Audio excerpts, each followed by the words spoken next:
Hello everyone. I hope आप सभी अच्छे होंगे।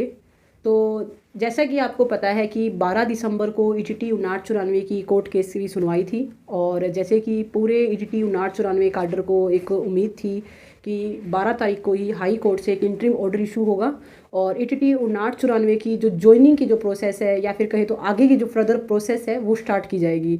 बहुत ज़्यादा उम्मीदें थी कैंडिडेट को। और आई होप ये भी आपको पता होगा कि जो नेक्स्ट डेट दी गई है वो दी गई है 30 जनवरी 2024। यानी कि एक लंबी टाइम पीरियड की मैं कह सकती हूँ कि एक डेट दी गई है ईटीटी 5994 की कोर्ट केस की। तो अब बात आ जाती है कि जो 30 जनवरी की जो डेट दी गई है वो क्यों दी गई है। जो 30 जनवरी की डेट है वो ऐसे ही मतलब रैंडमली दी गई है या फिर उसके पीछे कोई प्री डिफाइंड ऑब्जेक्टिव है या फिर कहे तो कोई स्पेसिफिक रीज़न है जिसकी वजह से 30 जनवरी की डेट ही दी गई है। तो आज की इस वीडियो में हम इसी चीज़ को समझने की कोशिश करेंगे। इससे पहले अगर आपने अभी तक इस चैनल को सब्सक्राइब नहीं किया तो प्लीज़ इस चैनल को सब्सक्राइब ज़रूर करें और इस वीडियो को अपने फ्रेंड्स के साथ भी शेयर करें। तो देखिए, सबसे पहले तो बात करते हैं उन कैंडिडेट की जो कि हर एक वीडियो के नीचे हर एक ग्रुप में नेगेटिव कमेंट करते हैं। नेगेटिव इन द सेंस जिनके कमेंट होते हैं कि 5994 रिक्रूटमेंट कैंसिल हो जाएगी, इस भर्ती में अब कुछ नहीं होना, किसी और एग्ज़ाम की प्रिपरेशन स्टार्ट करो। तो देखिए, आप लोगों को ऐसे लोगों पे बिल्कुल भी ध्यान नहीं देना है। ये वो कैंडिडेट है जिनका खुद का कहीं भी सिलेक्शन नहीं होना या फिर कहे तो जिनका ईटीटी 5994 में सिलेक्शन नहीं होने वाला, उनको पता है। और अब उनका मेन टारगेट है कि वो किसी ना किसी तरह से ऐसे कैंडिडेट जिनके सिलेक्शन के चांसेस हैं उनको डीमोटिवेट करें। तो आपको ऐसे कमेंट्स पे ऐसे मैसेजेस पे फोकस बिल्कुल भी नहीं करना है। इनका बस काम है सुबह से लेकर शाम तक इस तरह के नेगेटिव कमेंट करना, नेगेटिविटी जो फैलाना, इस तरह से आपको फोकस नहीं करना। तो अब दूसरी हम बात करते हैं ऐसे बहुत सारे ऐसे कैंडिडेट हैं जो बोलते हैं कि जो तेज प्रकाश पाठक का जो केस है और जो ईटीटी 5994 का जो केस है उन दोनों का आपस में कोई लिंक नहीं है। देखिए, वैसे तो मैंने इसके रिगार्डिंग एक वीडियो शेयर की है आपके साथ जिसमें मैंने काफ़ी डिटेल से आपको समझाने की कोशिश की कि किस तरह से दोनों जो केसेज है आपस में लिंक है। फिर भी देखिए, काफ़ी लोग ऐसे हैं जिनको शायद अभी भी समझ नहीं आ रहा। तो इसके लिए देखिए, आप 12 दिसंबर को जो ईटीटी 5994 की जो कोर्ट में हेयरिंग थी, आप ऑनलाइन जाइए, आप ऑर्डर डाउनलोड कीजिए हाई कोर्ट के। उसमें क्लियरली मेंशन है कि तेज प्रकाश के केस के बारे में। आप वो ऑर्डर जो है डाउनलोड कीजिए, आराम से बैठिए, पढ़िए और समझिए उस चीज़ को कि किस तरह से दोनों केसेज आपस में लिंक हैं। और मुझे नहीं लगता इससे ज़्यादा मुझे बताने की ज़रूरत है, आप अपने आप से चीज़ को अंडरस्टैंड कर लोगे। तो अब बात आती है कि 30 जनवरी की डेट ही क्यों दी गई है। तो देखिए, जैसे आप सभी को पता है कि सुप्रीम कोर्ट में तेज प्रकाश पाठक का जो पूरा जो मैटर है उसमें जो डिसीजन है सुप्रीम कोर्ट ने रिजर्व रखा हुआ है। और जो सुप्रीम कोर्ट का जो तेज प्रकाश पाठक का जो डिसीजन है वो 20 जनवरी से पहले जारी कर दिया जाएगा। तो जैसे आपको पता ही है कि 20 जनवरी से पहले जो सुप्रीम कोर्ट का डिसीजन आ जाएगा, उसके बाद देखिए 10 दिन का टाइम गैप लिया गया है क्योंकि उसके बाद डिसीजन को अच्छे से उसे स्टडी किया जाएगा। उसके बाद ये देखा जाएगा कि कौन से क्लोजेज हैं उस ऑर्डर के जो कि ईटीटी 5994 पे इम्प्लीमेंट होंगे।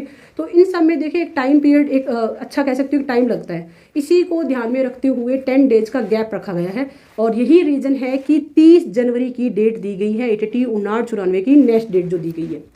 और मान के चलिए, देखिए वैसे तो बहुत रेयर चांस है कि जो ऑर्डर ना आए, बट फिर भी मैं मान के चलते हैं कि 0.01% ये चांसेस हो कि सुप्रीम कोर्ट अपना डिसीजन जारी नहीं करता है 30 जनवरी से पहले।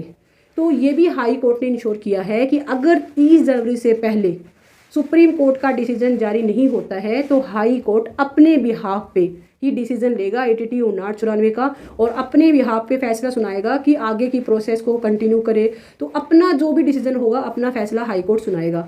तो मेन बात यही है कि जो ईटीटी 5994 को लेके था पूरा हवा की कैसी होगी भर्ती पूरी, ये सब तो आपको आई होप ये क्लियर हो चुका होगा कि रिक्रूटमेंट की जो लास्ट अब जो डेट रहेगी 30 जनवरी, उस दिन आपका फैसला आ जाएगा। और देखिए, फैसला हमारे हक में ही आएगा।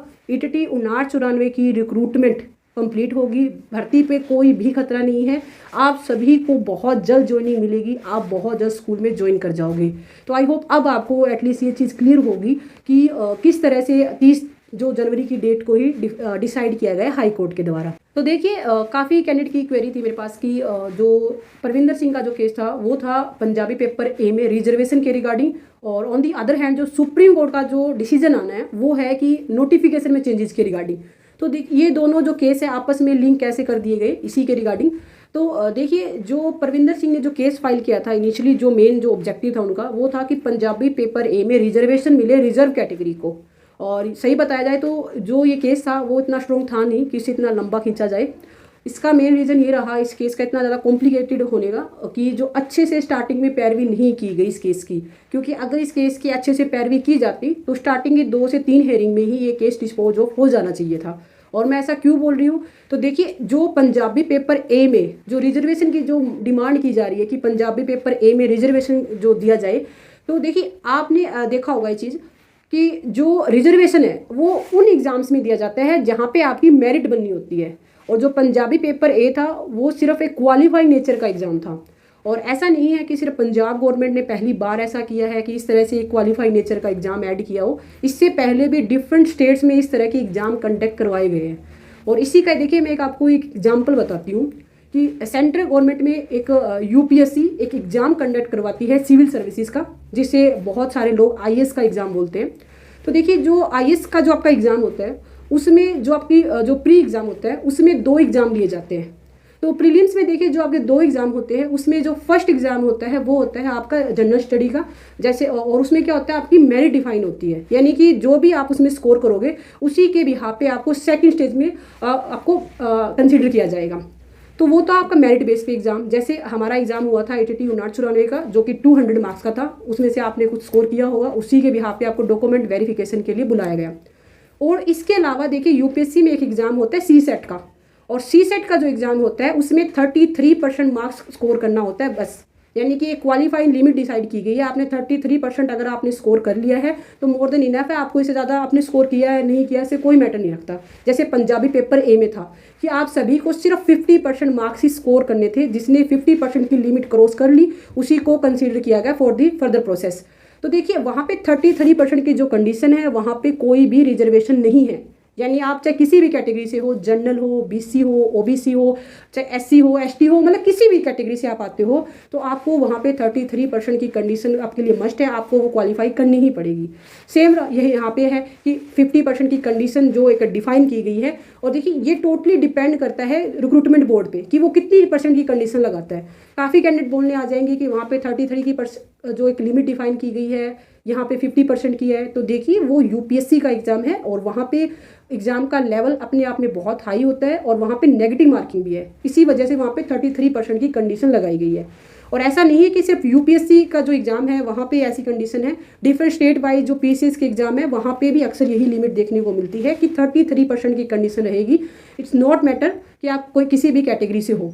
तो इसी बिहार पे ये है कि जो पंजाबी पेपर ए में जो 50% की जो कंडीशन है वो इतना केस स्ट्रॉन्ग था नहीं। जैसे आप पता ही है कि अच्छे से पैरवी न होने की वजह से ये केस इतना कॉम्प्लिकेटेड या कहेंगे तो इतना कॉम्प्लिकेटेड से बना दिया गया। तो आई होप अब आपको समझ आया होगा कि किस तरह से ये पूरा मैटर आपस में लिंक करवाया गया कि जो 5994 के केसेस को किस तरह से सुप्रीम कोर्ट से लिंक किया गया। और अगर अच्छे से पैरवी होती तो स्टार्टिंग में ही ये केस डिस्पोज ऑफ हो जाता। तो आई होप कि अब आपके जितने भी डाउट थे, जो भी क्वेरीज थी आपकी, वो आपको अपना जो जवाब है वो मिल चुका होगा। बाकी देखिए, ये मेरे व्यू पॉइंट थे, वैसे ही आपके भी कोई व्यू पॉइंट होंगे। जो भी आपके व्यू पॉइंट है, आप जो मैंने आपकी जो भी आपको बताया है उसके रिगार्डिंग आपका क्या मानना है, या फिर आपके जो भी व्यू पॉइंट है वो जरूर आप कमेंट बॉक्स में कमेंट कीजिएगा, ताकि पता लग सके कि ITT 5994 का क्या सोच रहा है इस रिक्रूटमेंट के रिगार्डिंग, और जो अभी तक जो भी प्रोसेस हुई है उसके रिगार्डिंग आपके जो भी व्यू पॉइंट है वो जरूर कमेंट बॉक्स में कमेंट कीजिएगा। आई होप ये वीडियो आपके लिए इन्फॉर्मेटिव रही होगी। अगर ये वीडियो आपको अच्छी लगी तो प्लीज़ इस चैनल को सब्सक्राइब करें और डिस्क्रिप्शन में दिए हुए लिंक से टेलीग्राम चैनल को भी ज्वाइन करें। Wish you all the best. Thank you.